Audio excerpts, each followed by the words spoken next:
Hi, folks. Welcome back to Never on the Back Foot. I think the smile on our face will persist through the entire conversation because India's finally landed on the right side of the result. And I was just telling both our panelists, off record as well, that had India lost this match after scoring that much, mountain of runs on that absolute flat deck, I don't know. I think it'd just be incredibly sad, and you'd probably not even see this dive. But yeah, the whole point of this live is to obviously review that very exciting second test match, India's monumental win. The commentary wasn't that iconic, but at least for a lot of us, seeing reels and everything, you could see, Edgbaston, fortress has finally been breached, and you see a lot of that sort of discourse as well. And to all the folks joining us, please do share in your thoughts in the live chat. We will take it through the course of our discussion. In fact, last time around, even though I had pointers ready, all of your live chat comments were literally driving the conversation. So yes, let's recreate that sort of thing. Hi Hariprasad, hi Naman. Really happy to have you both here as well. Again, this is the start of a wonderful collaboration for the rest of the series as well. And the series is poised right so beautifully at 1-all right now. So I'll start with Hari Prasad on this one on his thoughts, right, about this famous India win. Although he's not had a chance to watch the match as much as he'd have liked, but I'm sure Hari, you would have, you'd just be so happy, right, with everything that's happened. Series at 1-1 at the moment. Really happy, obviously, even though I'd predicted a 3-1 to England in the starting.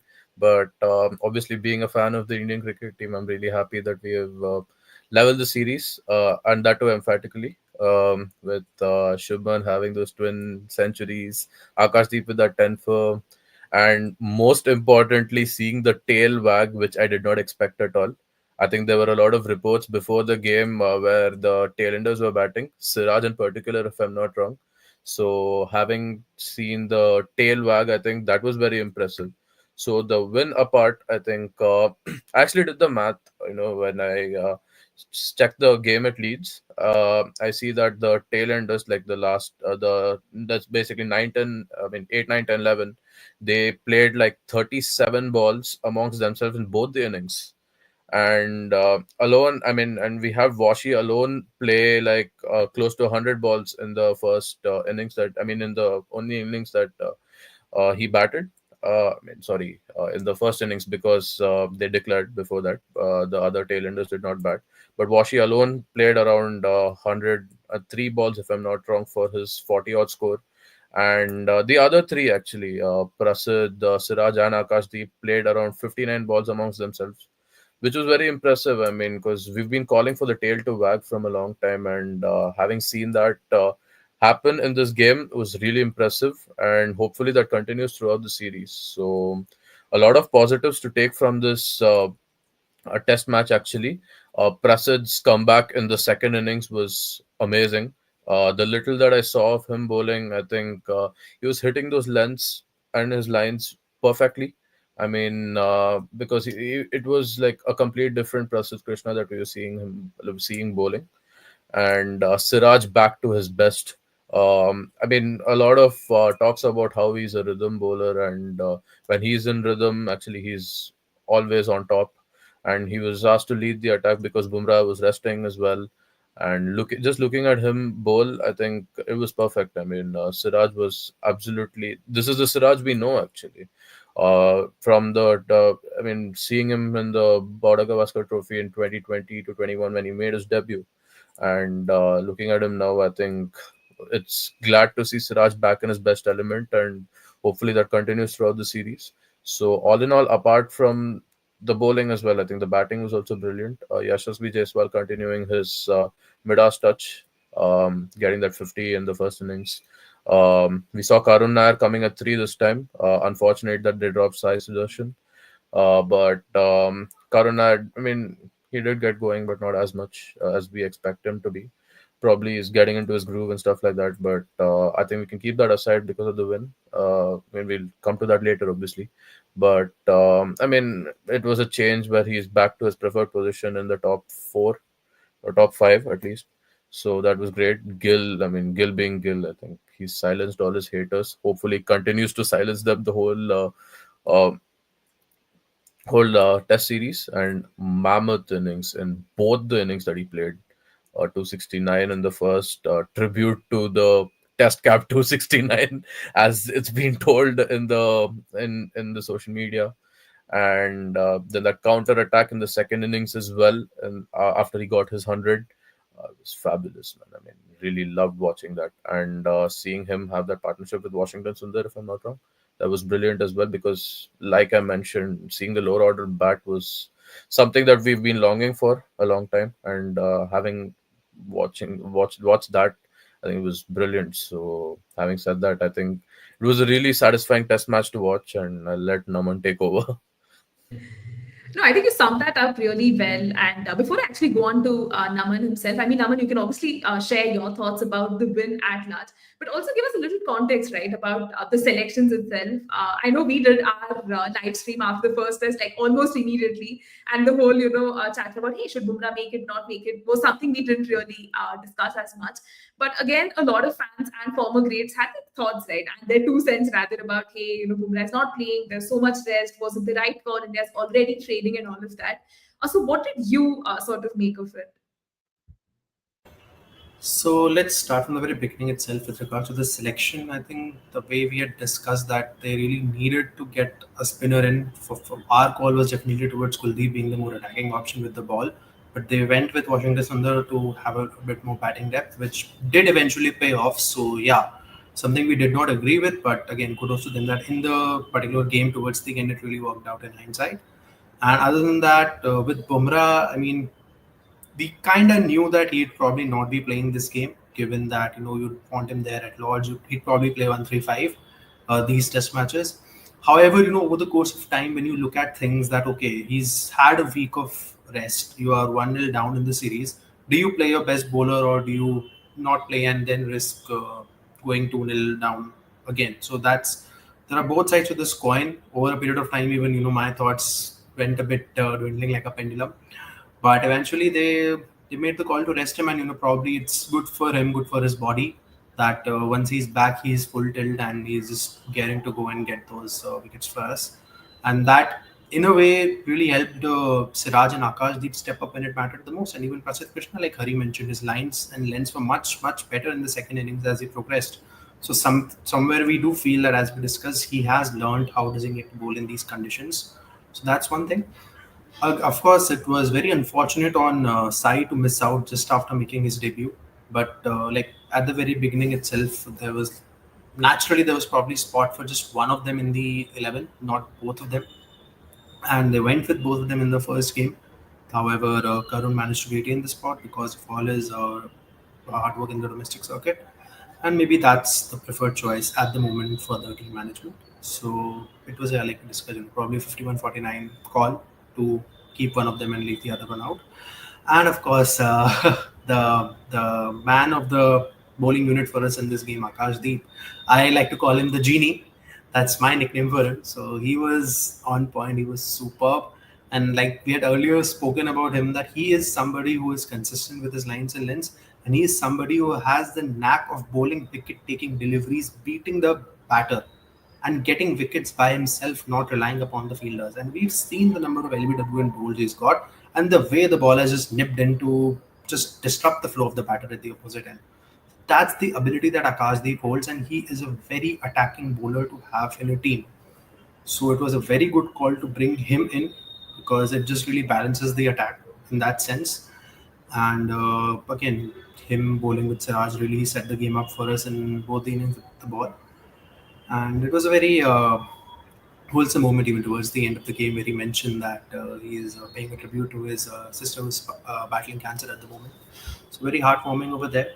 And of course, Shubman Gill has just left us short for words now. Already he's ranked up more than 500 runs in just 4 innings in the series, and not want to say too much, but yeah, probably a lot more to come up in the next 3 games. His appetite for runs has been very evident, and that's how the game progressed. And just one mention to Jamie Smith, the way he really showed grit in both the innings was something impeccable. So these are my initial thoughts for how the game progressed overall. Yeah, fair enough, Naman. And I think through the course of our discussion, we will pick on certain narratives and major talking points as well. But again, Hariprasad, coming to you about the team lineups at large as well, right? Like, were you surprised with the kind of changes that India was coming up with? I mean, some were forced, considering they wanted to kind of conserve Bumrah and use him for the following test. But even the likes of Sai Sudarshan and others just getting dropped after like one test didn't sit down well with like a great section of fans or even legends for that matter. England went with a largely unchanged playing 11, right? But India, on the other hand, had to bring in those changes. So, again, your thoughts on that? Dropping Sai was the biggest shocker for me. Both of us called for him to be given another game at Birmingham, but unfortunately he was dropped and Karan Nair was brought up to number three. That was a shocker because I mean this has been the problem with Gautam Gambhir in his selections actually. You bring in a youngster to like probably prove his mark and then you drop him after a game or two. I don't see the point behind that. I mean, it just shows that you're not backing your youngsters well and just like probably giving them some like like you're doubting them or something like that. It gives that message to everyone. So I think seeing Sai miss out was unfortunate. That was a huge shocker for me. And I'll be honest, I was a little shocked to see Prasid in the lineup, even though I just mentioned that. But because of how erratic he was at Leeds, I thought they'll probably make a call to play Arshdeep, give him a debut instead. But I think they persisted with Prasid again. I was not as shocked, but okay. I mean, I guess they just want to give Prasid another go, and maybe see how he goes about the game. And he did deliver in the second innings, so I was really happy with that. They brought in NKR again. I don't think he bowled a lot. Basically, perfectly replaced Thakur as how Thakur was in the first game. I mean, he perfectly replaced him. Did not bowl a lot and was shuffled around in the batting lineup as well. They went with Washington over Kuldeep Yadav, which was I think not many of us would have agreed because even though Akash and Siraj took those wickets in the first in the game. But I mean, we do want some attacking batters, bowlers out there who are guaranteed to pick you wickets regardless of what's happening. Because having a slow left-arm Chinaman bowler in the lineup is always going to be a disadvantage for England. And this is something that the experts have been calling out as well. Having Kuldeep in the lineup actually boosts your chances of having picking 20 wickets in the game, and that's even more like vital. It becomes even more vital because Bumrah is not playing the game either. So maybe I don't know. A lot of them have been saying that Gumby kind of got lucky with the calls that he made. I would say because Akash Deep bowled brilliantly, and so did Siraj to get those wickets. But I would still say that he probably got lucky with the calls. I mean, happy that we won the game, but the calls are still a little bit debatable.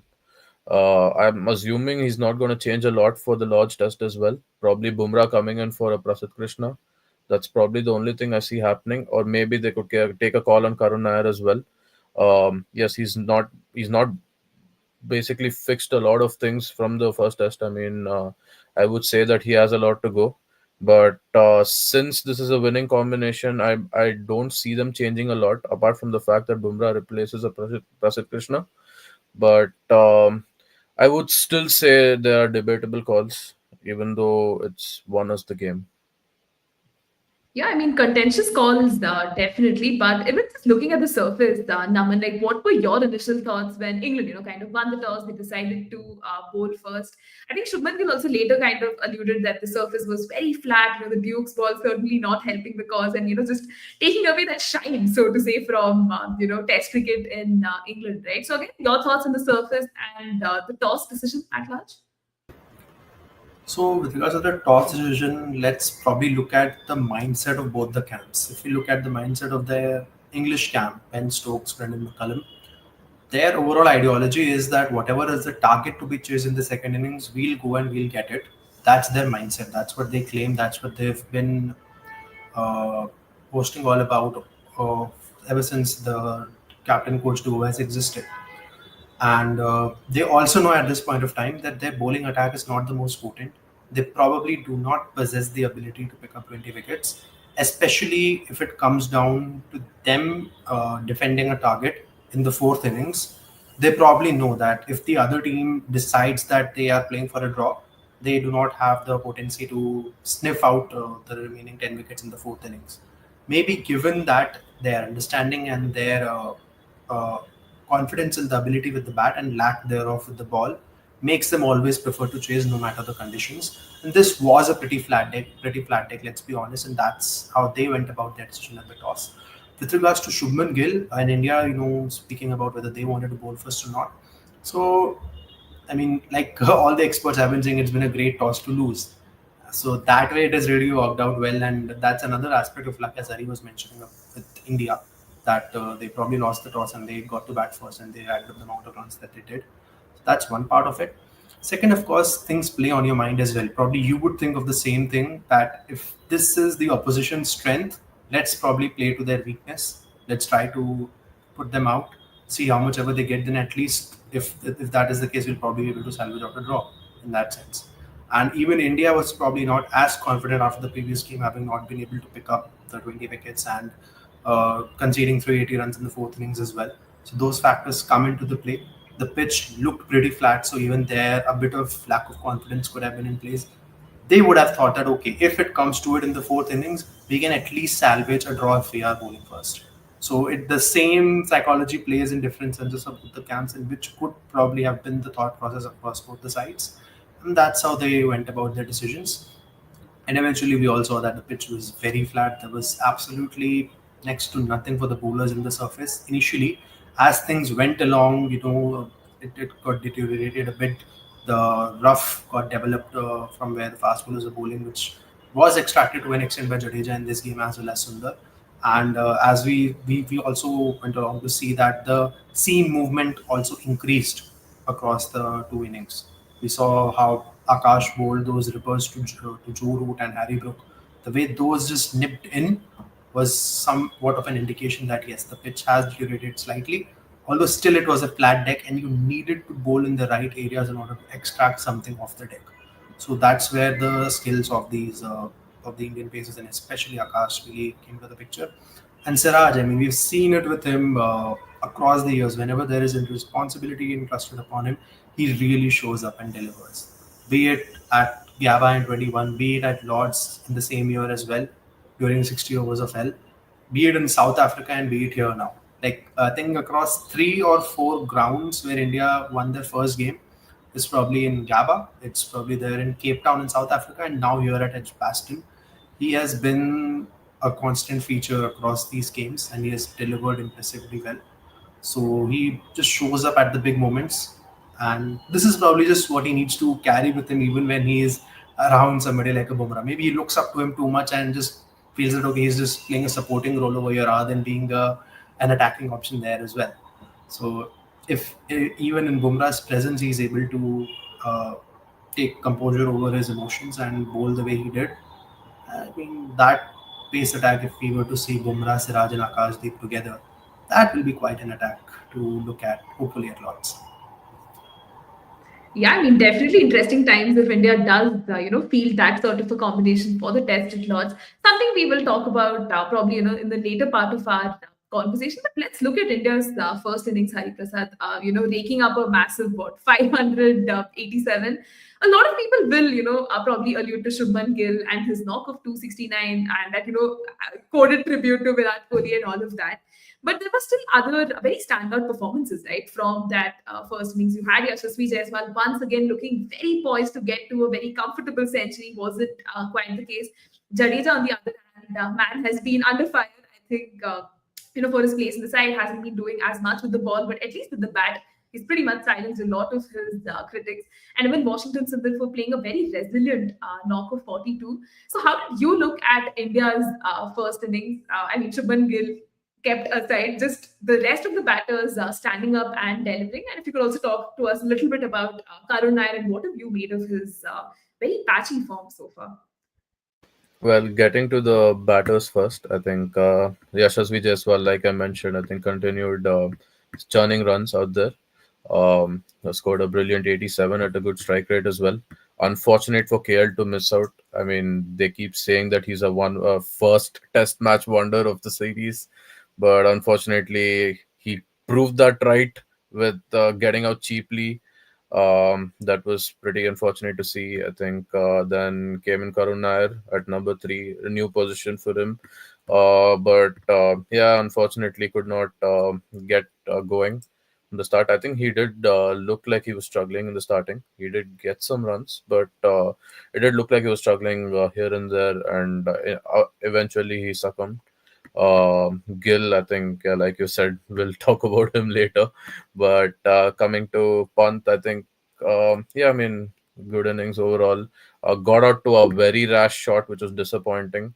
A lot of, I think, a lot of people on the group also were telling that if there's one person who could get Pant out, that would be Shoaib Bashir, despite the bowler he is, because Pant like might get carried away and probably get one, and I think he gave one to long on this time. So that was unfortunate to see Pant getting out to such a rash shot. And Jadeja, I mean, I think he keeps, and there's a reason why he's in the playing 11 whenever we play, where he should be a constant, and I think he's proved that in this innings. He loves playing in Birmingham as well. I think in 2022, when we had that rescheduled game, he got that century there, and he's just continued that form here as well.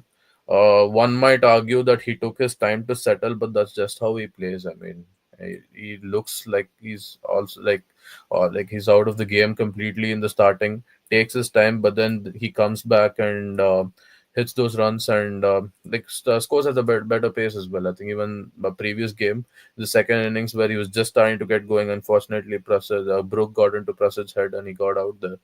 So I think with Gill on the other side, I think Jadeja proved that I scored a very vital knock and was impressed with Washington Sundar as well. Coming into the side, replacing Shadul, whatever. But yeah, I mean, impressive knock from him as well. Finally seeing the number eight score, playing that many balls.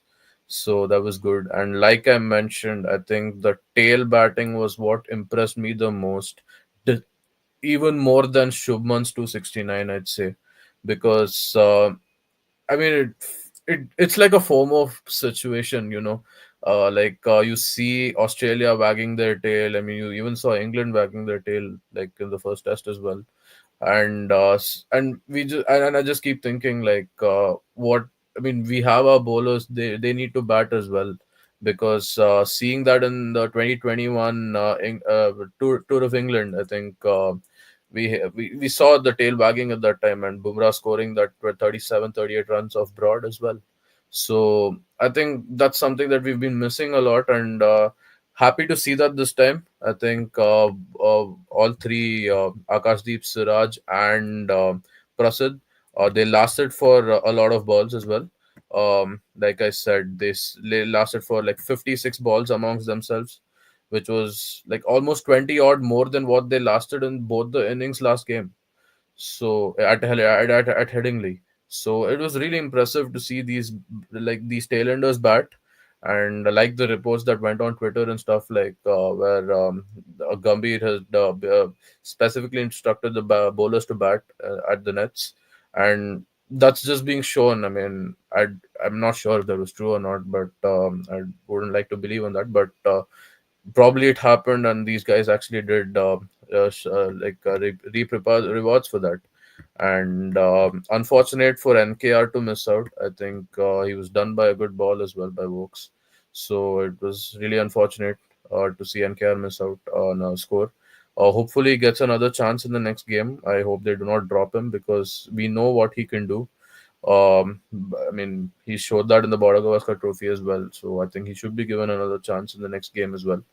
To come back to Karun Nair specifically, I think switch like I mean it makes sense to probably look away from him, but like I said, I mean it's actually a confusing situation, because who do you go for? Do you go for someone who's 33 years and who's coming back into the side after scoring a truckload of runs, or do you go for a youngster who's like trying to make his mark into the side after having such a blistering IPL as well. Um, Tempted to go with Jurel, maybe not. I do see him as a batter who can bat with the tail better, and he's more crucial over there. So if I had to play Jurel, I'd probably play him at number 6 or number 7 if it comes to that. So yeah, exactly. So if I had to play someone at 3, I would personally pick Sai, but I think maybe another game could be given to Karun. Like I said, this is a winning combination, and I don't think they'll change a lot heading into Lords. And it's just like on Thursday as well. So I mean, there's not much of a gap as well. So to probably like think and ponder over. And since we won the game, I think probably they'll just go in with Karun at number 3. Probably give him another game. Just hope the pressure of playing at Lords doesn't get to him. But I think I feel they might persist with Karun next game as well. I feel dropping him will send a very bad message, to be honest, because anyway you give a debut to Sai Sudarshan, drop him after the very first game, his confidence would not be very high. Now you bat Karun for the second game. If you drop him, his confidence will also go for a toss. And if you, out of all these pictures, we haven't considered one name, if they happen to give Ishwaran a debut at 3 at Lords, that is a different thing altogether. So you will have 3 number 3s in 3 different games. So everything will just go haywire. So it's probably for the best that you persist with Karun, and probably a bold call. You might see him get 100 and get his name on the honor board. Let's see. Let's see what happens. Yeah, I mean, it's definitely an interesting one there. We'll have to see how things pan out. And although Hari has given us like a very good picture of how the rest of the Indian batting sort of panned out, right, in that first innings. Now, let's just actually talk about Shubman Gill's knock, right? That 269, and incredibly special knock. I think something that's going to stand the test of time. A lot of us Indian fans are hoping it would convert to like a triple ton, probably even more. The way he was just batting, right? I don't know. He made batting seem so effortless. Everything was just working out so beautifully. I mean, what stood out to you like most from that specific knock? And I think there was another comment that I did want to take of Ujjwal itself, where he goes on to mention that people did doubt Gill, get those 430 runs in the whole series. And he has managed to score that in just a single match. This is probably one of the greatest batting performances by an Indian overseas. Again, over to you, Naman. What did you make of his knock? So first of all, what really stood out for me in the entire innings was the control. The fact that he never looked like he would get out. He always had an answer to whatever the bowlers are putting up to him. He always was able to negotiate the incoming delivery. He had control of more than 95% or something like that. That is quite high, to be honest. And the one thing that we had really seen him struggling with was the incoming delivery, wherein he would probably not bring his bat down on time. There would be a gap between his batting pad, and he was a big candidate for LBW and bold. He's really worked upon that. He's looked much more resolute in his defense. He's looked much more confident to come to the front foot, and we actually saw him, walking down the pitch to play Vokes for a certain in a certain phase of the game as well. So that when a batter is doing that, it really means that he is confident in his ability to defend the ball, and that is the primary feature that you need in a batter for Test cricket. You need to have a proper solid defense. Be it attacking players like David Warner and Rishabh Pant, that is what made them good players. That they have good defense to negotiate the good delivery. And of course, there will be balls on which you'll get to score and get boundaries, and you just cash in on all of that. So that's just sticking to the very basics of cricket, sticking to his natural game, not trying too fancy. Although he did play a few reverse sweeps eventually, but he was really sticking to what works for him. And that is the batter that Virat Kohli saw maybe 8 to 10 years ago when he said that I was just 10% the batter that he is at his age. If somebody like Virat makes that call, then it means that there is something about that guy. He started on a great note, of course. A cricketer will go through a bit of lows, which he also went through that rough patch. But again, if you look back at the numbers as well, if you compare it across the Indian batting order, his numbers weren't too different from the others. He probably, did not perform very well in conditions like Australia when we went there this time. He just played 3 tests over there. He was shuffled up in and out, and even in West Indies earlier. So he's probably not as good as you would expect. But then again, his numbers throughout the entire phase were not very different from your primary batters who you've bagged more than you bagged him. I'm not going to drop any names over here. But yeah, that's how things were, and he just probably was a bit unlucky that he was left out on the fifth test in Australia as well. That was sorry, the fourth test. That was very unfortunate on him, and that even disrupted somebody like a KL Rahul. He moved him to number three. So like all those things happened the way they happened. But now it's his time. I think captaincy is something that's really rubbing off well on him. Is he'll get more astute in the field. He'll get much better in terms of taking the call, setting up the fields. We've already seen an improvement in the second game itself. He will learn on the job. That is how Test cricket is. It will really beat you up hard if you're not good on the day, and when you're doing well, things will just go your way. So he will need a bit of that luck going his way, and yeah, I mean, there's a lot more to come. It's just the very beginning, just his second game as a Test captain, out of many, many more to come, hopefully. And let's just. There's one thing that I texted Hari the other day as well, that when Kohli was batting in his prime during 2016, 17, 18, those 3, 4 years, we didn't really realize that, okay, this is the prime that we are watching of somebody like Kohli. So from here onwards, no matter how we are playing, whether somebody's playing a rash shot on a given day, somebody's not playing that technically well, and there will be these golden days as well. So just watch each game thinking that, okay, this is probably part of some special phase, some special era. Just keep those good memories to probably narrate 10, 20 years down the line. Yeah, I mean, couldn't have summed that up better, Naman, because that's the kind of dreamy form that Shubman Gill has been. A lot of fans are just not able to get enough of it. And I think, we will just hope for him to kind of carry on with that. I mean, India did get to 587 in that first innings on the back of some really good knocks. But Hariprasad, again, just coming back to you about England's bowling, right, in that very specific first innings. Most of the bowlers just didn't quite look the part, right? I mean, we did have the likes of Chris Woakes, Josh Tongue get those 2 wickets each. Brian Cast was, spraying it all over the place.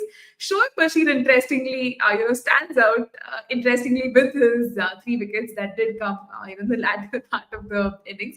But what is your assessment of England's bowling specifically in that first innings? And just very concerning that on home conditions, you're just conceding so many runs, no discipline whatsoever in that bowling effort.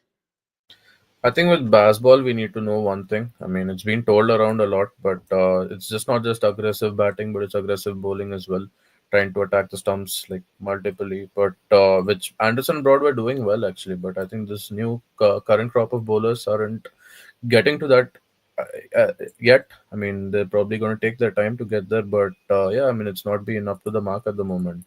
Chris Woakes playing at his home ground, Birmingham. I think he had that brilliant opening spell in the first innings, but I think he just whizzled out after that, unfortunately. And Cars and Tongue have been either erratic or good. I mean, they've been blowing hot or cold throughout the series.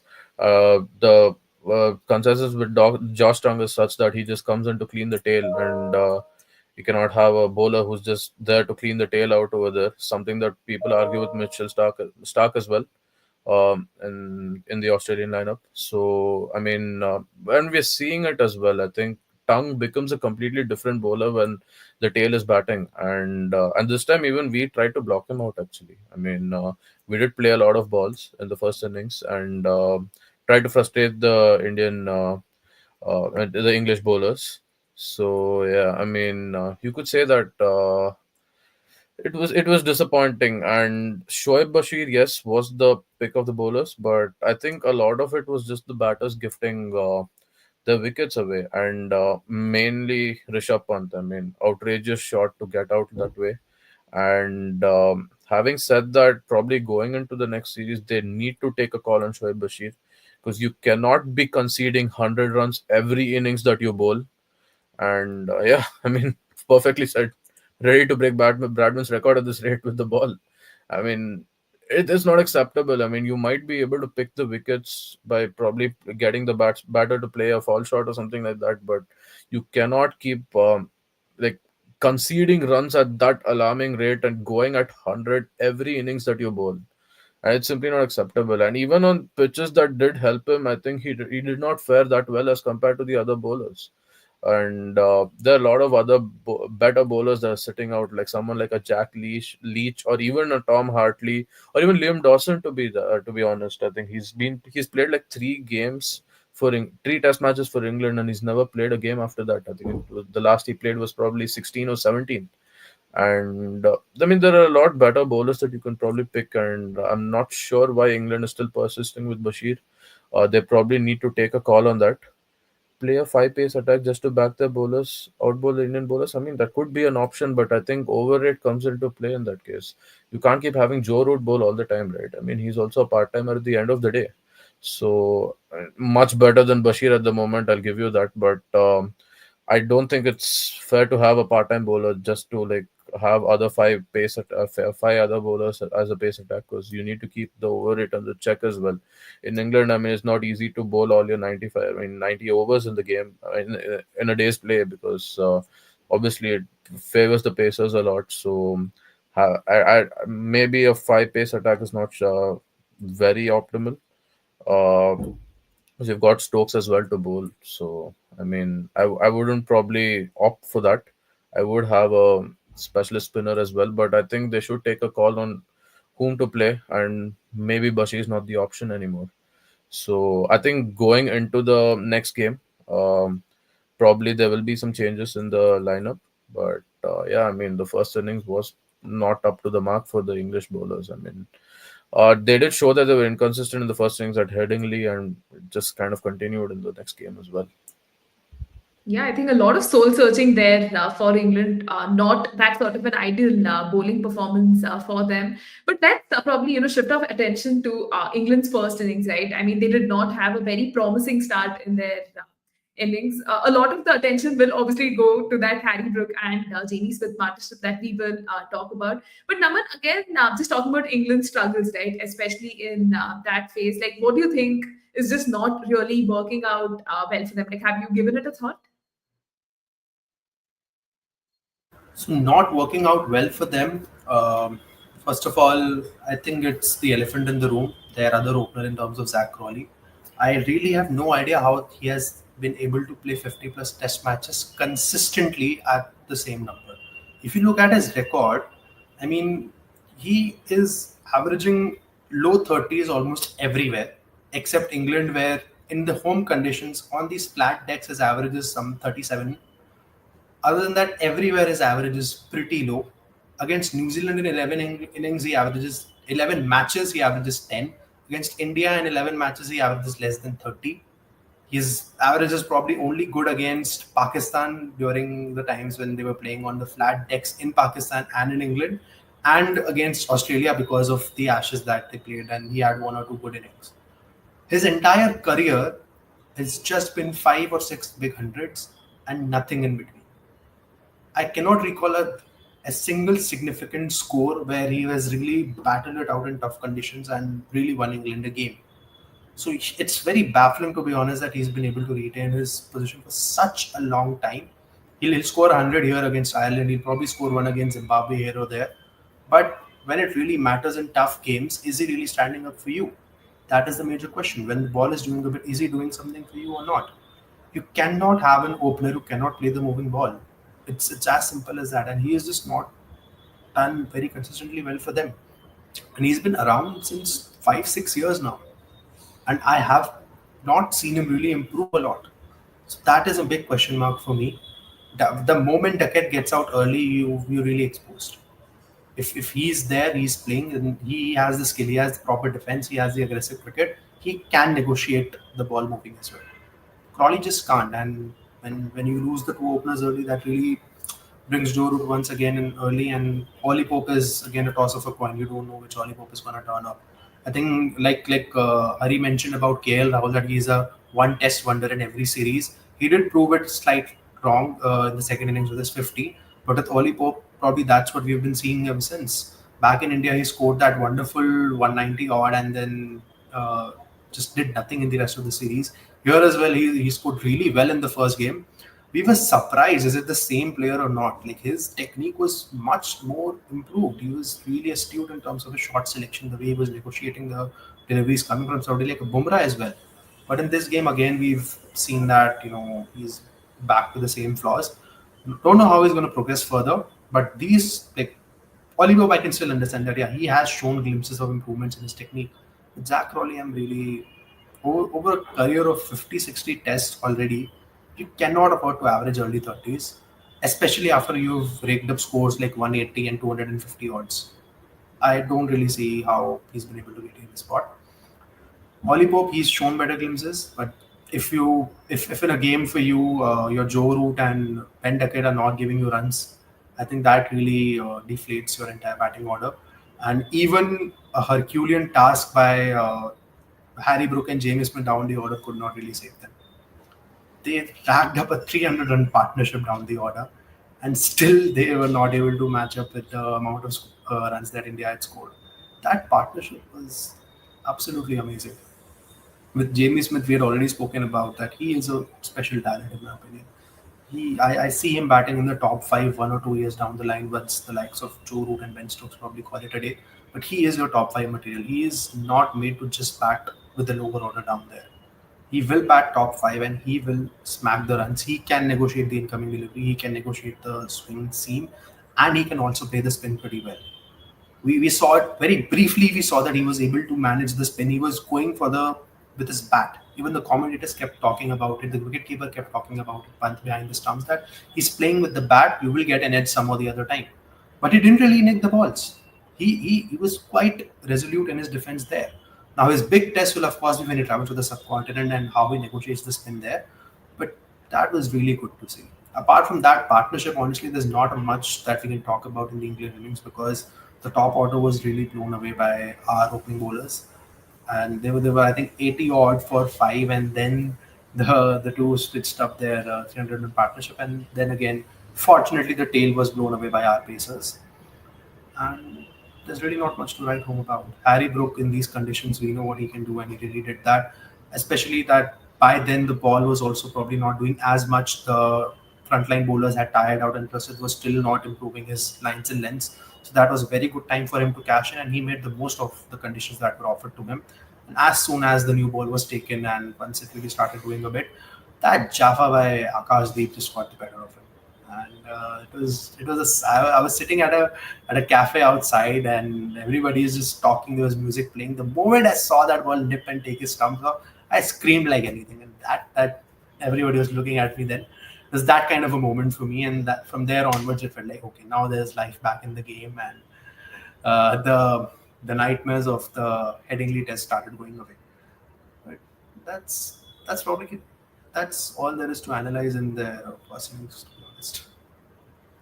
Yeah, I mean, let's actually talk about this juncture, right, where England was 83 for 5, Hariprasad. This was the moment I think a lot of us Indian fans are like, hey, can India actually, do the unthinkable, get them out early and force a follow on, do this on their soil and, just give it back to them. But that's where, the tables turned entirely. You had Harry Brook and Jamie Smith, right, take control of the situation. And how? Because we just got to see an unreal display of batting. Talk to us about that partnership at large. Was it more about the duo batting really well, India's bowling just looking very listless at that point, and us missing Bumrah a lot more? Like, how did you sort of piece it together? Brilliant partnership, to be honest. It really felt like they could take the game away from us. And knowing England's history of their tail, like probably supporting the batters from in the, above them, I feel like they were ready to take the game away from us. I mean, they were just brilliant, man. I mean, Jamie Smith more than Harry Brook, in my opinion. I think the pace at which Jamie played as well was brilliant. I mean, he was just hitting balls for fun. So was Brook actually as well, actually, and it was a really good partnership. I think they were threatening to take the game away from us, despite having that mammoth score that we had in the first innings. I mean, they were just brilliant. I mean, there's not much to say about it because they just went about their batting really well, despite us bowling. I mean, we weren't that bad with the ball either. I mean, we did show that we could like bowl well because we did clean the top order out for pretty cheap. I mean, but these two were just absolutely phenomenal at their day, and hats off to them. And unfortunately, their contributions was not supported by the tail, with Mohammad Siraj cleaning like clearing the last three out for ducks, if I'm not wrong. I think all three went for a duck. So, I mean, unfortunately, their performances went in vain, but hats off to both Brooke and Jamie Smith. I mean, fabulous partnership shared between them. Yeah, honestly, not much to add because I mean, as Indian fans, as much as it was, kind of just getting on our nerves, it was just batting at its finest, right? But that probably brings me to India's bowling again here because, again, not a lot to talk about. You just had Akash Deep and Mohammad Siraj, right? Just do their thing. I think there was a reel that came after the match which said, Do bhai, dono tabahi, because that's literally how they single handedly, like, just shouldered the responsibilities of the pace attack when not a lot of people gave them that chance. So, Naman, again, coming to you about India's bowling, especially in that first innings, you did allude to it a little earlier in our conversation, but again, just over to you about Siraj's effort getting those 6 wickets. Not a lot of people will probably remember this spell fondly, but then, I mean, it must have been an incredibly special one, right? Indeed, it's quite a special one. Getting a six on such a flat deck is quite an achievement, to be honest. And when the ball was doing its bit, he bowled his heart out as he always does. He always gives his 100%. At times, the 120% doesn't reap the benefits, but the 100% always does. And that's what we saw with him in this game as well. And after the first game, this time he was also fortunate that the fielders supported him with the catches. Gill, Karun, Rahul, they held on to those chances, and that was very important because had those drops gone against him, he would probably just been deflated by it. We saw in the second innings, like when Washi made a misfield, it really sent his entire consistency, lines and lengths haywire, and he just started spraying it here and there and started conceding those runs. He is somebody who still struggles to keep emotions out, and that can get the better of him. So it's really important that as a fielding unit, you back him when he is giving his best, and that stood up for him. The fielder stood up for him, and he made those inroads that he did. So he was superb, very well supported by Akash Deep at the other end as well. So Akash is somebody who would probably concede runs at the beginning, but he'll get you those wickets. He is a wicket taker. Like we saw with him, in his first over or first couple of overs, he conceded 2-3 boundaries as well. But then he came back and picked up all those wickets. So both of them just did their thing, stuck to the good lines and lengths and reaped the benefits that were there for them. Of course, until the impeccable partnership between Jamie and Brooke really hurled the momentum. But those are not the only bowlers, of course, for us. With Prasid, the flaws that we had discussed previously showed up once again. He was not bowling in the right zones in the first innings. It was just playing into the strengths of James Smith and Harry Brook. They were very comfortable playing the short ball, and he kept bowling short to them. I think there was one over where he bowled all out of six. I think 4 or 5 short balls, and all of them were pulled for fours and sixes. That was damn frustrating, man. So these things, I was fortunately not watching the game at that point of time. I was occupied with some work, so I'm glad I did not watch. I just sneaked my phone out to check Crick Buzz, and just when I saw that he's been spraying all the short balls and conceding fours and sixes, so he's really got to learn. I think we already alluded to the fact what kind of mindset he carries as a bowler. So he didn't even improve over there. So he was belted and conceding runs at the economy of 6 and 7. I mean, he made Bashir look like a better bowler at that stage of the game, which is, I mean, not quite a compliment to be honest. But that's how it looked at that point of time. So I think that's how he went in the first inning. And then with Washi, Jadeja, and NKR, they just did their part, to be honest, on such a flat deck. There was not much. And like we've always mentioned, and in such conditions, the role of a Jadeja is probably just to get done with his overs quickly and stop the flow of runs, which he did decently to an extent. But the way the two batters were going, I think they were really on song over there. So that's how we could look at the bowling in the first innings. And in the second innings, of course, things unraveled the way it did.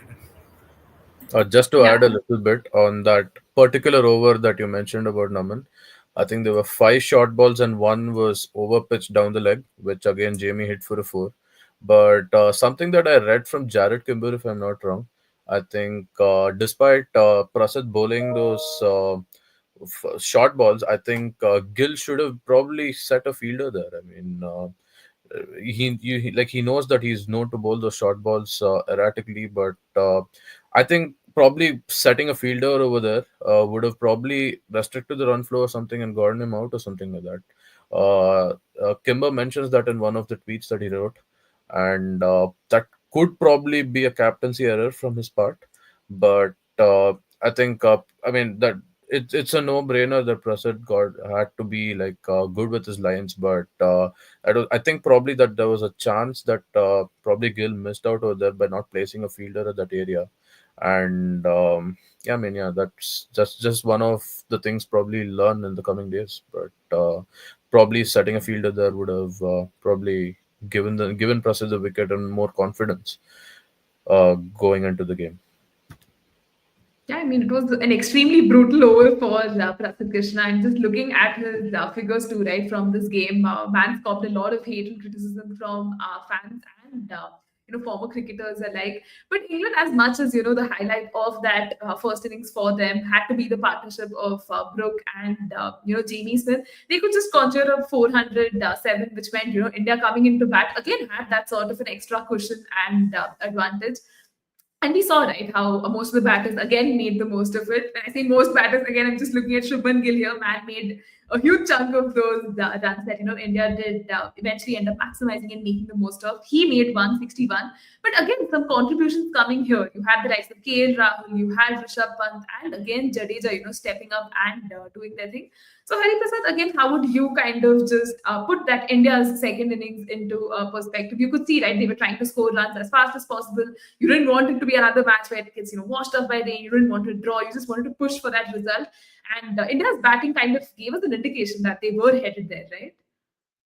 Oh, it was impressive with the punt as well in that game, to be. I mean, in that innings, to be honest. I think I was unfortunately away at that moment. I wasn't watching the game. And I remember texting Naman saying that, what is this guy doing batting at 166 strike rate?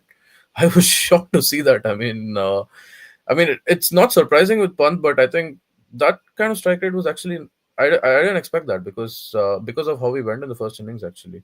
So, I mean, I was just shocked to see that. Kudos to punt. I mean, they just wanted to like increase the run lead by as much as they can, and no better person than Pant. I mean, to probably increase that, and even Gill got into his groove later on and started hitting after he got his 100. So I mean, hats off to him, and a lot of credit to go to Jadeja. I mean, like you mentioned. He's vital. He's vital to the test side as much as anyone, and I think that he just showed that again in the second innings as well with the 69 runs that he scored. He kept one end and ensured that it doesn't go into the tail as well. So hats off to him for that. Good partnership with Gill yet again, and really happy that KL, like Naman mentioned, like KL did show that he's not just a first test match wonder and got that much needed 50 after being dismissed cheaply in the first innings. So he gave a good start with Yashasvi going for a cheap score. With a good strike rate again, I think Yashasvi also went well. 28 of 22 is very impressive. And that was the message from the dressing room saying that, boss, just go out for the kill, score as many runs as you can, and get the lead up to as much as you can. And that's something that was clear from the start, and everyone understood the role well, and that was clearly seen. And that's why we ended up declaring after such a long time. I honestly cannot remember the last time we declared. So really happy. It was really happy to see the way the Indian batters went about. Again, unfortunate for Karun and NKR. I think Karun could have got more. I think he did have like a few fours here and there, but again, wasn't enough and got out cheaply for a 26. And NKR, I don't think a lot of fault can be given to NKR over there. He was just given the license to just go for the kill, and I think he succumbed to a shot at long off, if I'm not wrong. But yeah, I mean, I don't think a lot of I don't think you can blame him for that shot over there, because that's just when I think India had to declare, and they were just trying to maximize the lead as much as possible, and also play those 80 overs to probably give England the over rate the benefit of doubt there. So I would say I think well done there. I think that was a very calculated innings. One might say that we declared a little too late, but these are some of the little things that could probably escape from people, and like glad that we actually batted the 80 overs and probably made like give a hurt England's chance in the WTC points table, probably like due to overrate and stuff like that. So glad. I mean, really impressed with the second innings, I would say. Yeah, I mean, a lot of valid points to bring in there, Hariprasad. And I'll just take this over to Naman because you did, I mean, Hari did mention about the declaration, right? I think that is a major talking point. A lot of fans are like, hey, could India have declared at a better time? Could they have pushed for an even earlier declaration and, just put England under the pump even more? So, yeah, Naman, what did you make of it? Were you happy with when India declared? And nice to see a declaration on, in overseas conditions finally for India. Definitely amazing to see that the authority that they've stamped by declaring, that was a lovely feature. With regards to the timing of the declaration, honestly, the way things were going, it was just a matter of 4 or 5 overs here and there. The way the things were to happen, probably if it were to happen earlier, max to max 5 overs earlier, nothing more than that. I don't think anybody was playing for personal milestones over there. I don't think they were playing for Shubman Gill to get a 200, for him to cross the Gooch as the highest run scorer in a test match. I really don't think those were the sort of things going on. One thing, as Hari mentioned, yeah, the over rate really, it would have been a very tactical thing to do, to just play out 80 overs and see, if there are any over rate penalties to be imposed on the opposition. If you have the opportunity, why not to go for it? But the amount of overs that Bashir had bowled, I think they made sure that they are not going to be docked any points with regards to the over rate. So that was there. Other than that, I feel the timing was pretty good because you had to make sure that you give a psychological impact to the opposition there as well. At that point of time, you could probably see that you'll get to bowl maybe 15 overs in the day. And if you are to squeeze out 85 on the next, that gives you around 100 overs. So, just psychologically, if a team, with all the baseball also, psychologically, if you're saying that, okay, it's less than run a ball, okay, it's less than run a ball, we'll play the one day way and we'll probably get there. But the moment it goes slightly beyond, that's where, the doubts start creeping in.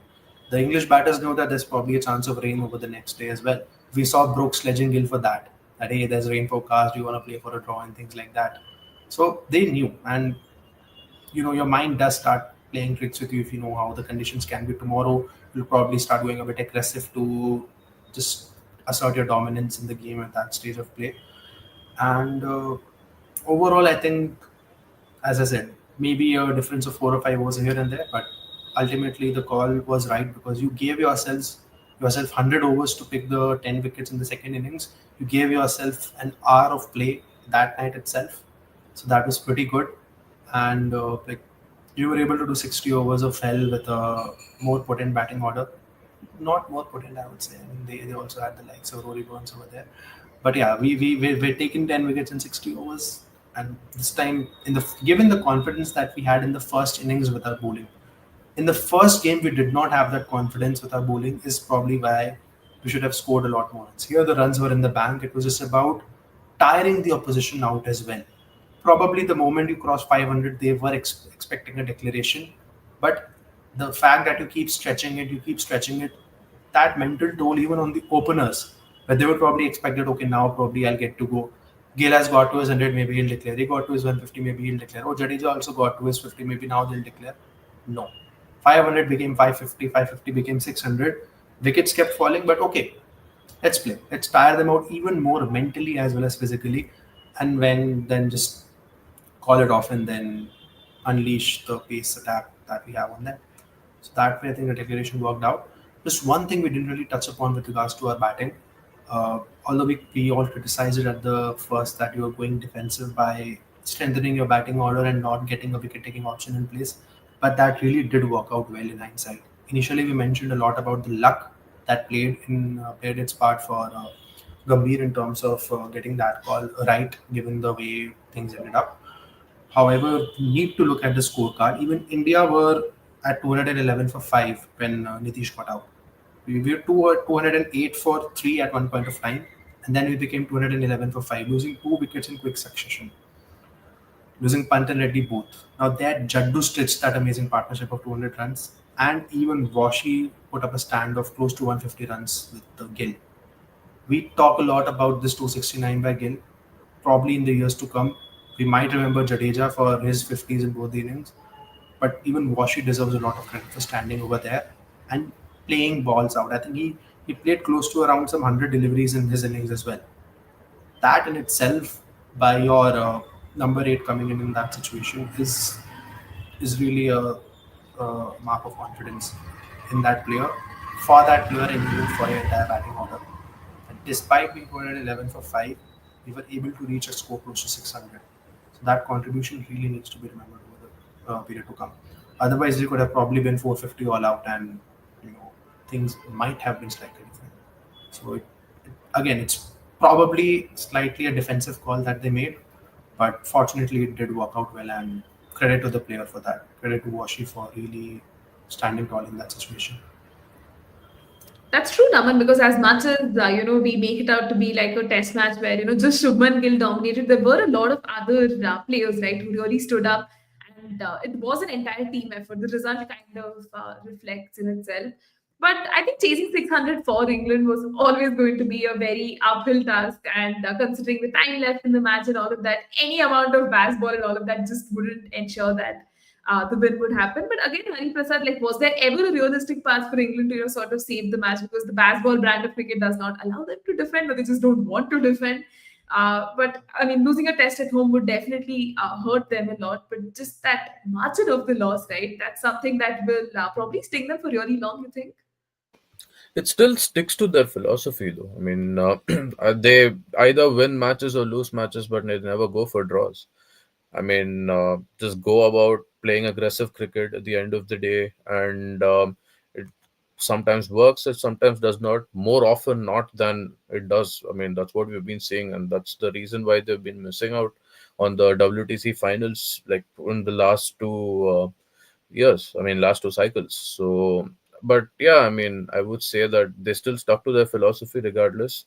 But I would give a lot of credit to the Indian bowlers as well in this case. I think they're phenomenal. We saw Prasid come back to his best. I mean, that was something I think that hit them more. I mean, because they saw Prasid as an option where they could probably score those runs, but then him nailing his line and length in the second innings, I think, was something that came out of the syllabus for the English bowlers, and basically Akash and Siraj basically capitalized on that pressure as well, and getting those wickets. And Akash Deep, man, phenomenal. I think the second innings was where he got root out with that ball, and that was a fabulous delivery. I mean, I think that just hit off stump after deviating a little, and that was fabulous. I mean, one of the best deliveries I've ever seen an Indian bowler bowl. I mean, really, really brilliant. I mean, I think a lot of credit to Akashdeep for the second innings. I think fabulous bowling and good support from the other bowlers as well. I think fabulous bowling from almost everyone, and they got a wicket apiece, the others as well. And Prasad going for almost two and over was was probably the biggest shocker. And maybe someone who did not catch the second innings would probably think that, I mean, how was this possible? But if they actually saw the game, I mean, they would know like how brilliant Prasid was with his line and length, and fabulous bowling. I mean, the others did go for like four apart from Jadeja, but I would say that Prasid was one of the best bowlers in the second innings. Probably second to Akash Deep. I mean, I'm not going to take this away from him. I think that fifer that he took was fabulous. I mean, all credit to him, like dismissing those batters for cheap scores at the end of the day. I think brilliant. I mean, hats off to Akash Deep for that second innings. I mean, I'd give all the credit to him. I mean, most of the credit to him actually for our win. I mean, Just that one thing to was. add. Sorry, just one last thing to add regarding the baseball approach and not going for draws. Hari mentioned that they have not been qualifying for WTCs. Now the question comes: if you are in a situation where you have to bat out a session, you have to chase 250 odd in 30 overs against an attack of Cummins, Stark, Hazelwood in the Ashes, let's say, down the down the next few months. Will you really go reckless and give everything away trying to go for it, or will you actually be realistic and say that, hey, there are points if you're able to salvage a draw? Not only do you get some points, you also take away points from the opposition. I mean, it does become a zero-sum game at that point of time.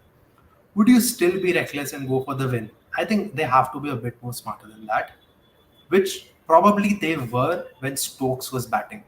We saw that phase of game right before the break when Jadeja and Sundar were bowling in tandem right before lunch. Stokes was trying to defend. The ball was turning a bit. They were trying to hit the rough. They were being defensive. But that one stroke of luck that we saw, that Nitish was about to bowl, but then he decides to give it over to Sundar, and then Jadeja managed to sneak in one over in 100 seconds. And that again is what we keep coming back to. That is Jadeja's role, to build pressure by controlling the flow of runs and sneaking in quick overs. Well, they were baffled to play another over. Maybe in his head, Stokes was like, "Oh, we are going away. It's a break." But then, if you have another over to play, and the beautiful drift that Washi gave to that ball, the way it just drifted in the air and coming back in, I think that was the moment where even in England, draw went out of the picture, because the one guy who could have probably had that defensive game lower down the order along with the Jamie was Stokes. And the moment he departs, I think any sort of heroic luck also goes out of the picture. So it's really a funny moment that probably not a lot of people will talk about looking back at this game, but it was one to remember, that how one change of not bowling Reddy and getting the spinner himself and Jadeja squeezing in that over. That's a wonderful story in itself. Just Yeah, to I add on mean, a little bit, like you mentioned, I mean, if you probably have like Stark, Hazelwood, and Cummins going about, and you play reckless cricket there, I think that's when you realize that Bazball's biggest litmus test would be coming in the Ashes Down Under. That will be happening soon. And I'm making this call right now, but probably his future would be determined by that series. I mean, you never know. I mean, the Ashes is basically the biggest tournament for Australia and England both, and we've seen a lot of retirements and sackings due to the Ashes, and you never know. I mean, the last time McCullum took was because of the Ashes that happened down under, and that's when Silverwood was sacked and McCullum was brought in, and it's almost like a full circle at the moment where it's come back to Baz taking over, like taking the side down under for the Ashes, and it would be a litmus test for them. And I'm really excited to see how the series unfolds. I mean, obviously that's a discussion for another time, but since this, they should probably look at this reckless cricket and not probably play it over there, because the Aussie bowlers will eat you alive over there. I mean, you never. I mean, it's Australia at the end of the day. They're just looking for chances and they capitalize almost immediately. So, having said that, I think Bazball's litmus test would be the Ashes Down Under, and that would be very exciting. yeah, I mean, England would be probably still reeling from this loss. I mean, losing at home by what, a margin of 336 runs is definitely going to be something that will be playing in their minds. And I think this was a point we spoke about in our previous discussion as well about Shubman Gill's captaincy, how we can't really jump to conclusions because, hey, man's just captaining what for the first time. And it's difficult to make any observations. But I mean, again, in the context of this, then I'll probably direct this one to Naman. Like, what did you just make of Shubman Gill as a captain, right? The kind of field placements he brought in, the way he marshaled his bowlers. Man was already under fire for, not having Bumrah in this playing 11, still being able to make the most of all your resources and just ending up on the right side of the result. Again, a happy day in the office for the man.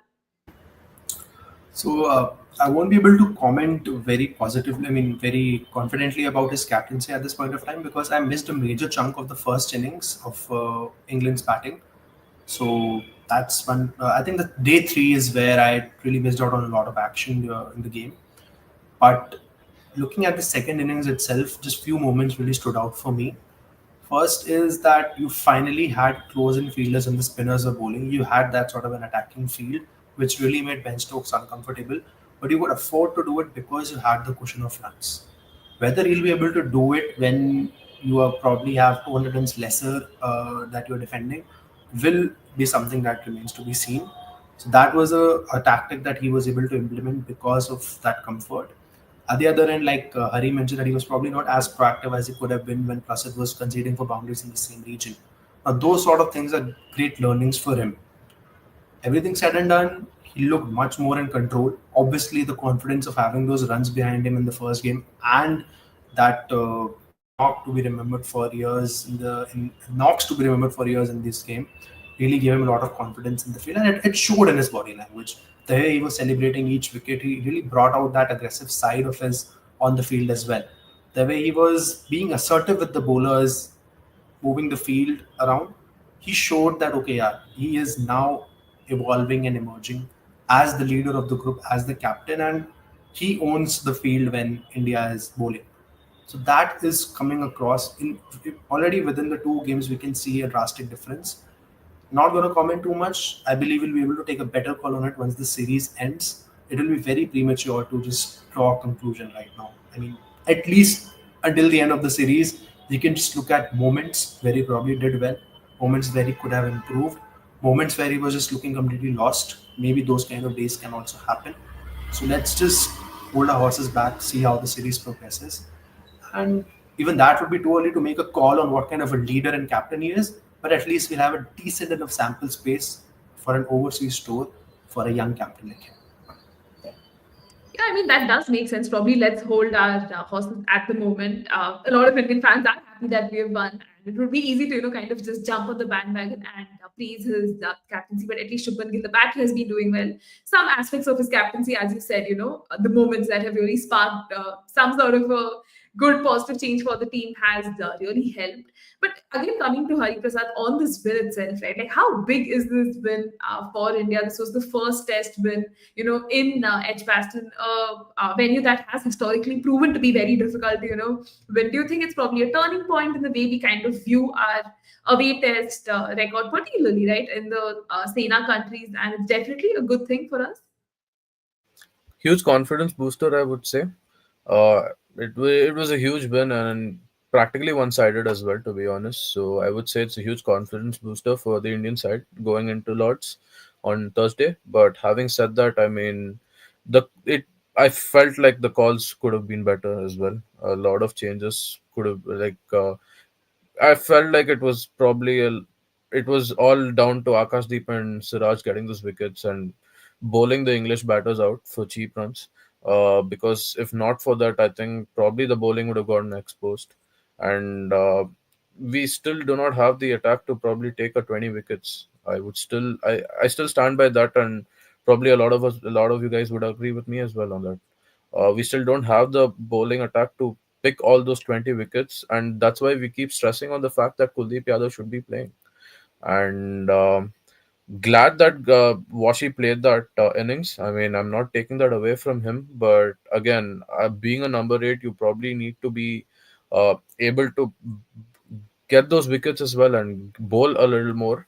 And Washi was heavily underutilized as a bowler as well. I feel he could have bowled a lot more as compared to the others, and that was a little unfortunate. I mean, he did get the wicket of Stokes, if I'm not wrong, but I would say that he could have bowled a lot more, and that's when I feel like a Kuldeep Yadav should be coming in. And don't think that Kuldeep cannot bat. He can absolutely bat and probably like frustrate the English bowlers as well. I mean, we did do that with the top order this time, but and Washi as well did that. But I think that's where Kuldeep is probably stronger with this bowling. Like I mentioned, the Chinaman bowlers is something that is very unconventional in the game of cricket, and probably introducing that to counter the English batters is something that we could look forward to. But having said that, I don't think that will be changed in the next game because this is again a winning combination at the end of the day. And Washi did do well. I would say that getting that 40 odd runs in the first innings, I think, would probably strengthen his case to probably get the next game as well.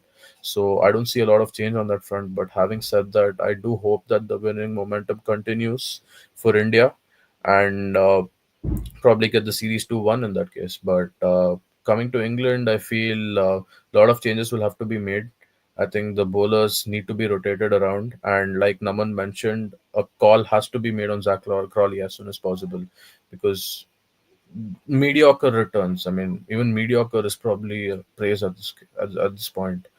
Having like probably one or two knocks over here and there, like, and averaging less than 35 is not impressive at all. And having played so many games, like Naman mentioned, I think it's not giving a right call out there. I mean, I feel they should be taking a call on Zach Crowley as well as the games progress. And like I mentioned, Shoaib Bashir too. I mean, you cannot be conceding 100 runs every innings that you bowl, and you can probably get those wickets, but there's no point if you keep conceding so many runs at that alarming economy rate that he's been conceding at. So these two players, I feel they need to take a call. But apart from that, I think they should be rotating about their bowlers as well. Probably give a rest to Vokes and probably Cars or someone. And I think they've added Atkinson to the side as well. Probably give him a go. And I would still hold on Archer. I wouldn't still play him yet because he's just bowled one spell in the games that he's played. So I would say that probably hold on to Archer, not play him immediately. Play a Sam Cook instead in place of Vokes. I think they play similar roles. I think Essex were pretty annoyed about the fact that he couldn't play a county game for them and he was just warming the bench over here. And I think Sam Cook should be given a go the next game at Lords. And yeah, I mean, a lot of rotation has to be done. I wouldn't mind dropping Crawley next game and probably getting a Jacob Bethel at number three or at opening, because technically Olipop's coming out to open the innings, so might as well go out with him opening the game. So, and he's proved to be versatile. I mean, he was batting at number six or number five before, and now he's been asked to bat at number three. So he's been asked to do whatever is required by the team. So probably get him to open and play battle at three, something like that could be done. But persisting with Zach Crawley is not it's not a good option going into the next games. I mean, and because Duckett can't be bailing you out all the time, and we saw this in this game as well. I think he tried to get going, but then he was dismissed cheaply, and we can't and they can't afford to have that. And having a solid opening partner with Duckett, I think they should probably get in someone, and Crawley is not the answer to that. So a lot of things to retrospect for both the teams, and the series is evenly poised. And yeah, I mean, it'll be fun to see what happens at Lords. Yeah, interesting. You bring all these names, and again, would be quite fascinating if England actually does enforce those changes. They have this tendency of announcing they're playing 11, days in advance. But now, with having just lost this test match the way they did, they probably want to spend some more time in the drawing board to figure out what is the ideal combination. We've heard it from Hariprasad, but Naman, again for you heading into that third test at Lords, like who do you think holds the momentum? Which team will be looking to bring in those sort of enforced changes, and yeah, how does it look like for you? I'll speak about England first, and I feel I agree with Hari to an extent about that. And if they are actually being rational at this point of time, because they have to be, otherwise this series might just drift away from them. And it's Lords at the end of the day. You really want to win a Test match at Lords. Being England, you do not want to lose at Lords. I mean, we know how grumpy the old men in the gallery can get. You don't want them hurling abuses at you because of any kind of baseball tomfoolery. So that's given all of that. Maybe the way for them to go ahead is to play four fast bowlers and bringing in a Jacob Battle at the top. He can give you some overs of spin. Joe Root can give you some overs of spin. Joe Root has been the best spin bowler for the past 6-7 years. Man, we say it time and again, probably mockingly at times, but the fact is that he has been your best spin bowler. I don't know why they just moved on from Jack Leach. He hadn't done much wrong. And the way Hari mentioned, Bashir is conceding 100 runs in every innings, and all the wickets that he's getting is because the batters are just tired of smashing him, and they're just going for runs at the end of the day. And he's getting up those wickets when it really doesn't matter anymore to the batting side. So it's probably better that they play four fast bowlers and rely on Root and Bethel to give them the overs of the spin. I mean, even if not Bethel for Crawley, at least Bashir has to make way for another pacer in the 11. Crawley, they have their obsession with him. I really don't know when it's going to end or if it's going to end. But if they have to be proactive, probably this is the time. This is the game. In the Ashes as well, we saw that the third test onwards, they really turned things around after being 2-0. They brought in Chris Woakes, who they have not been playing for a pretty long time. They were not backing him in tests, and he showed the quality that he possesses. So it's about time that they make such a change. Bring in your four fast bowlers. You'll have to rotate them, obviously, and I do feel that they will play Archer, but they will probably just use him for short bursts here and there, like a 4 over spell in every session, something like that. When things are really not going your way, just to shake up the opposition batters a bit, so that the momentum can get curtailed and bring things your way. I mean, no matter what, he's played the IPL. In the IPL, he's bowled 3-4 overs in almost every game that he played. He went for a few runs, but of course, he was just getting back. Maybe, bowl him 12, 15 overs a day. Utilize him well, very consciously. So bring in an Atkinson, bring in a Vokes, bring in a Archer. I think these two walk into the 11 for me. It would be risky with Archer, but you have to manage him well. Then you have to take a call on who do you retain among Vokes and Bryden Cars. Do you play both of them? Do you rotate one of them? I think you'll have to rotate one of them. And since you'll have the likes of Archer and Atkinson, probably Tongue is the easy one to make way, because Cars has been offering you something with the bat as well consistently. So I believe they'll probably hold on to Cars because Vokes has really bowled quite a lot. You would want him available in the next few matches. So if Vokes has to be rested in this game, then probably somebody like a Sam Cook or a Jamie Overton can also get a game here. So these are the things that England need to make changes. I think it's about time they reflect back upon things and move smartly. And I think the middle is pretty much sorted, right down from 3 to 7. That really doesn't require a lot of changes. There are a lot of question marks upon Stokes. He has not been delivering with the bat at all. He's only begun to bowl very recently. He should be under the pump, being the captain. He really needs to lead from the front over there. And somewhere or the other, your performances with the bat or the ball really show up how you're doing in the field as a captain as well. You're probably not as confident in your thinking. You're not as confident in your mind. So that will be a question. About India, of course, Bumrah comes back in. Uh, Bumrah has to come back in. That's a no-brainer. He should ideally walk in for Prasid. I think that's the straight swap that we need to make, given how well Akash has bowled. And Siraj has one more test match in him, and he is a rhythm bowler. If he's going in good rhythm, you play him one more game. Probably rest him in the fourth game if required, but there's a long span. You take a call there. But for now, play Siraj, Bumrah, and Akash Deep in this. Start with Bumrah and Akash, and Siraj can be the first change. With regards to the other players, I believe Karun should get another game. It won't send the right message. He should play. The top six largely remains the same. Reddy should also get a game over here. I don't think he should be left out. The only question I think would be on Sundar at this point of time. I don't feel dropping Reddy right after this one game would also send a very good message, because you probably not want to back a Sundar at 7 or a Jadeja at 6. Reddy is somebody who can do well at a 6 or a 7 position. You should back him for this game. Then instead of a Sundar, do you back Sundar again? He has done nothing wrong, to be honest. But then it's about the combination. Do you really want to go with your best bowling lineup? Now there are two things. You're going with the best combination, or you're going with the right combination. Probably Sundar doesn't fit in the best combination, but does he fit in your right combination for the condition for the game, given everything? That's the call that you have to make. And then you probably decide whether you bring in an Arshdeep or a Kuldeep over there. So it's uh, it's probably a sweet headache to have, and one that the outcome will only determine whether you made the right call or not. So yeah, ideally you should probably back your bowlers to get to the wickets, and probably go in with your best four bowlers. But the way Washi has done, he did the one delivery that he bowled for Stokes, the kind of drift that he got in the air, that gave me some glimpse that okay, he can be a wicket-taking option in these conditions as he bowls more and more. Just that one delivery gives me a glimmer of hope that okay, he can possibly get you those wickets. So earlier I was very bullish, or I was very adamant on not having him and having a proper bowler, maybe an Ashdeep or a Kuldeep. At this point of time, if the conditions do allow you to play two spinners, probably Washi has the edge above Kuldeep. If you have to play four paces, then yeah, Arshdeep walks in for me. I think Prasid has shown decently enough, but probably rest him out for now and see what Arshdeep has to offer. Because eventually you'll have to rest Siraj as well. So once that happens, probably Bumrah and Siraj both won't play the fourth game.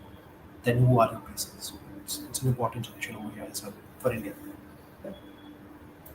Yeah, I think as you rightly said, Naman, it's definitely a happy headache for India. We just have so many options, and it's again, interesting times definitely await us. The next Test match, of course, starts on 10th July, Thursday. I know there isn't a lot of turnaround time, and hopefully players also get time to recover because Test match cricket is a very grueling format. Does take its toll on players, and as much as we expect them, deliver results, you need to give them enough rest. But let's see how that third test at Lords goes. But I think for us Indian fans, again, we have a lot of happy memories at Lords, the kind of wins that we've pulled. So, hopefully this team can also give us reasons to be happy. But yeah, folks, that's all for now from us. Hope you've enjoyed this stream. We loved all your comments. Please do share your comments after the stream is done as well, and we'll make sure to sort of address it. But yeah, that's all. Thank you so much, folks. Good night. See you after the third test. Good night, guys. Cheers.